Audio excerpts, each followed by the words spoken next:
Welcome. In this video, I'll show you multiple ways to back up your Binance Web3 wallet. Alright, so first up, go ahead and open up your Binance app. Down here, just tap on Web3 or wallet. Okay, just tap on it. Wait for it to load, and once it loads, you can go ahead and tap directly on your wallet. Okay, and just tap on manage, like so. And in here, tap on the pencil icon. Now go ahead and tap on backup management. Okay, as you can see here, we have the cloud backup.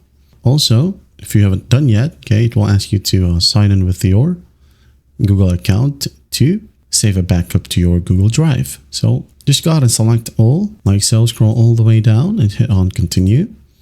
This one right here is backup from Binance itself. Now go ahead and tap on backup right here within Google. Now in this page, it will show you to create a recovery password. Okay, so just go ahead and do that. And the recovery password right here is used to encrypt and access your private keys, and therefore your crypto assets. Okay, Binance cannot access it or retrieve it, so keep your password safe. Now going back in here, you have the option to back up with QR code as well.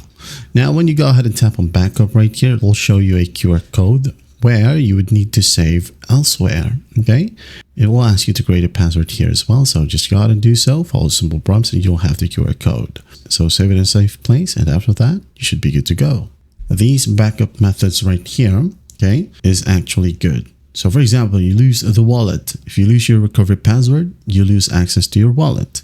Okay, make sure that you save it. And Binance does not store your private keys or recovery passwords. It's a self-custody wallet, as we all know. It's Web3. So again, keep your passwords and any saved QR codes offline and safe from others. That is it. That is how you back up your Binance Web3 wallet. I hope this video helps, and I'll see you in the next one.